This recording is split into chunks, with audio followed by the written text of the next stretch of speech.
परम वैभव पहले भी था, पर योगी और मोदी जी के इस सानिध्य में सनातन एक अद्भुत अनुभव कर रहा है। कहाँ से आप? ग्वालियर एमपी से आ रहा हूँ और यहाँ का जो माहौल है, उत्साह है, देख के इतना अच्छा लग रहा है कि मैं तो मोदी जी को और योगी जी को धन्यवाद करना चाहता हूँ कि ऐसा सनातन धर्म हमारा जाग चुका है। एक बार जोर जोर से बोलो गंगा मैया की जय। हम गुजरात से आए हैं। हम 16 लोग ग्रुप में आए हैं, 4 दिन से यहीं है। जो है दिव्य है, भव्य है, जो व्यवस्था है बहुत ही सुंदर है। आज तक हमने कई कुंभ में स्नान किया है, मगर ऐसी व्यवस्था कभी देखा नहीं है। आप क्या कहेंगे मैम?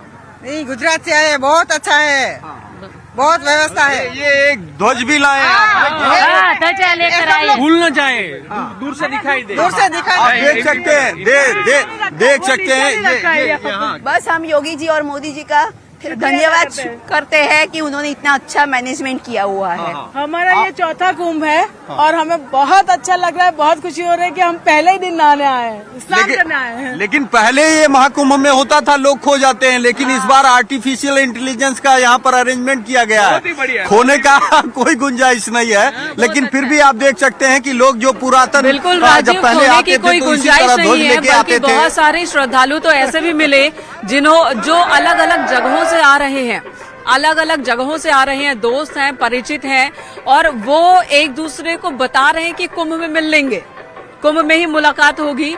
तो इस तरह से भी देखने को मिला है, यानी कि कुंभ अब बिछड़ने की जगह नहीं, मिलने की जगह बन गई है।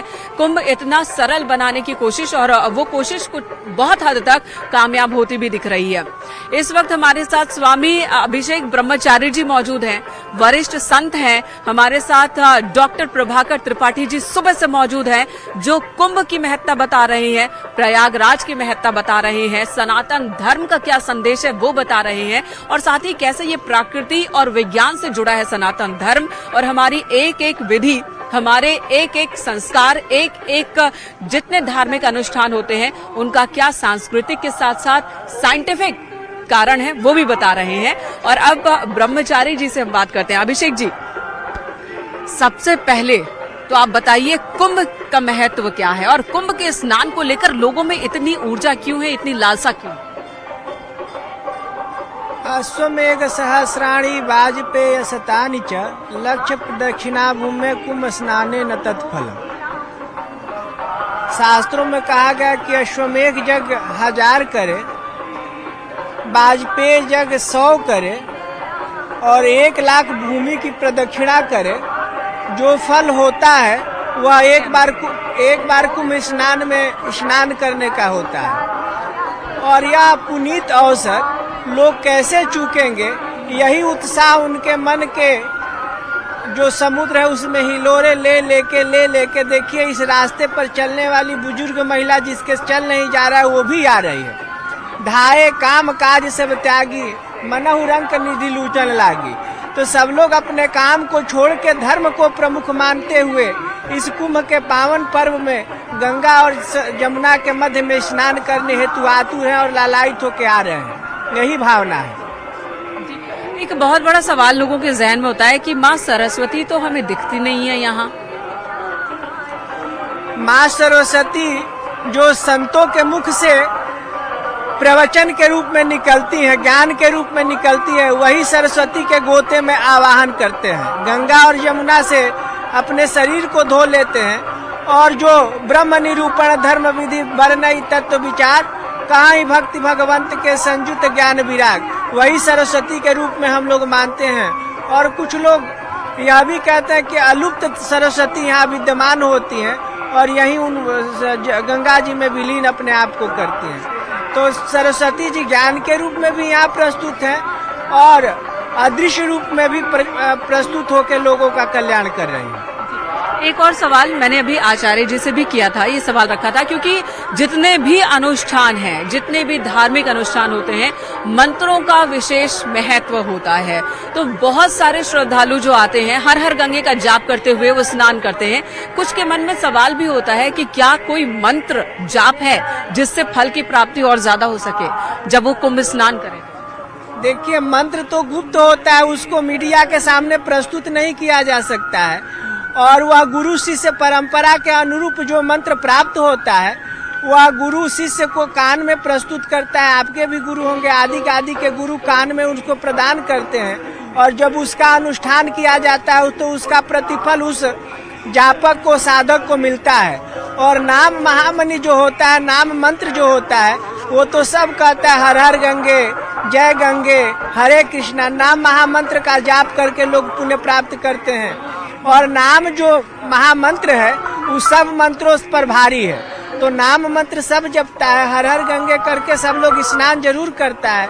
और जो परंपरागत मंत्र होता है जिसका अनुष्ठान आदि किया जाता है वो लोग अपने गुरु शिष्य परंपरा और उस विधा के अनुसार करते हैं, तब उसका प्रतिफल होता है। जी, और महाकुंभ को लेकर ये चर्चा हमारी जारी रहेगी, आगे भी हम ऐसी बातचीत करते रहेंगे। बहुत सारी बातें ऐसे समझने में आ रही हैं जो हम जानते तो हैं, लेकिन उसके पीछे की कहानी क्या है वो हमें नहीं पता था और कैसे कहाँ जुड़ी हुई है कड़ियां, ये हमें नहीं पता थी। जैसे कि आपने भी बताया कि भारत का अर्थ ही है जो ज्ञान में रत हो, ज्ञान हासिल करने में, ज्ञान बांटने में रत हो। और सनातन धर्म का प्रचार प्रसार पहले भी होता था, जिम्मेदारी संतों ने ही उठा रखी थी उस जिम्मेदारी को। अब आम लोगों की संख्या बढ़ती हुई दिख रही है जिसमें कई नामचीन लोग भी है, तो क्या ये रफ्तार बढ़ेगी?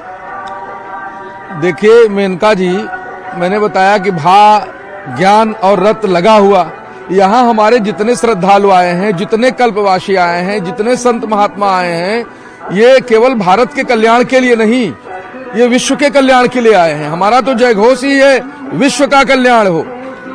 हमारा जय घोष क्या है?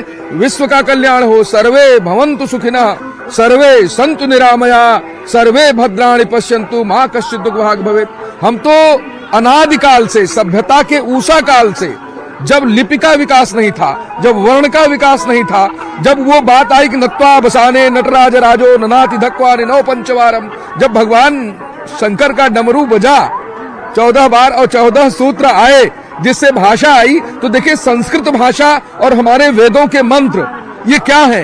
ये हमारे शरीर में जब उच्चारण होता है तो इनके उच्चारण का स्थान निश्चित है। हम किस वर्ण का उच्चारण कहां से करेंगे? जब वो उच्चारण करते हैं तो हमारे शरीर में एक ऊर्जा उत्पन्न होती है, कंपन उत्पन्न होता है और उस कंपन से हमारा तन मन शुद्ध होता है। देखिए, द्यौः शांति, रंतरिक्षगं शांति, पृथ्वी शांतिरापः शांति, रोषधयः शांति, वनस्पतयः शांति, विश्वे देवा शांति, शांतिरेव शांति, सामा शांतिरेधि, यतो यतः समीहसे ततो नो अभयं कुरु, शन्नः कुरु प्रजाभ्यो अभयं नः पशुभ्यः। असतो मां सद्गमय, असतो मां सद्गमय। मां मुझे असत्य से सत्य की ओर राह दिखाओ, मृत्योर मां मृतम गमय, मृत्यु से अमरत्व की ओर ले चलो। हमारी संस्कृति मृत्यु में विश्वास नहीं करती है, अमरत्व में विश्वास करती है। हम तो कहते हैं ईश्वर अंश जीव अविनाशी, सत चेतन घन आनंद राशि। वो परमात्मा तो अविनाशी है जो घट घट का वासी है, कण कण में है, तृण तृण में है।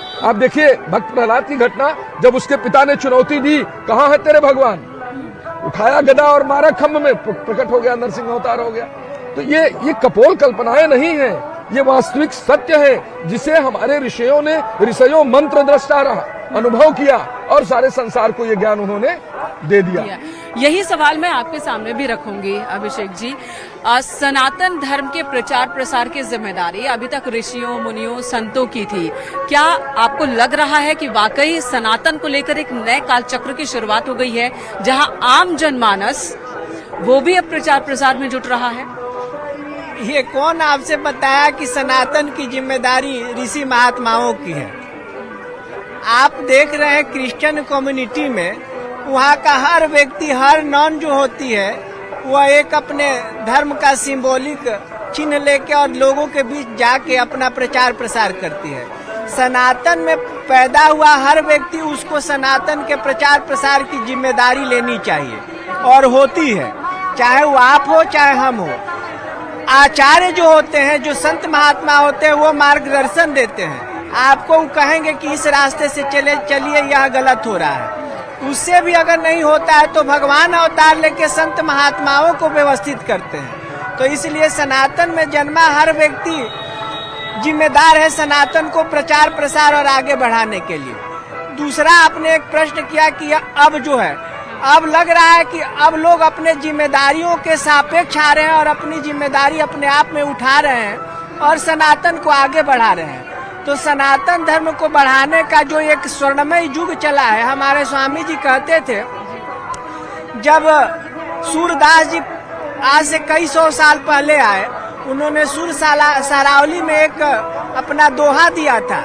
उन्होंने कहा कि 2000 संवत के बीतो ऐसो जोग जुड़ो। 2000 संवत जब बीतेगा तो 21वीं शताब्दी हम लोग आ रहे हैं, जी रहे हैं, उसमें ऐसो माने कि कलयुग में सतयुग का समावेश हो जाएगा। तो 2014 के बाद से हम लोग ये देख रहे हैं कि एक पूरा वातावरण जो है राम पर केंद्रित रहा। राम पर केंद्रित होने के बाद सनातन पर केंद्रित है। सब लोग राम कृष्ण की बात कर रहे हैं और सब लोग जो सनातन की बात नहीं करते थे, राम से घृणास्पद बुद्धि रखते थे, वो भी धर्म की बात और जनेऊ पहन के घूम रहे हैं। कि वो जो जिक्र था जिस काल चक्र का, उस काल चक्र की शुरुआत हो गई है, कलयुग में सतयुग का आगमन हो रहा है, आप ये कह रहे हैं? ये आपको दृष्टिगोचर ही हो रहा है, हम कह थोड़े रहे हैं। यह आपने बताया कि लग रहा है कि हो गया, तो उसकी पुष्टि हमने किया। सनातन धर्म सब जगह, उत्तर से दक्षिण और पूर्व से पश्चिम, दक्षिण के लोग भी सनातन पर बोल के, अभी कुछ दिन पहले एक बोला था, कुछ बोल दिया था, वहाँ का मुख्यमंत्री का बेटा था, कोई मंत्री था द्रविड़ प्रदेश का, बिल्कुल। तो पूरी राजनीति उस पर केंद्रित हो गई।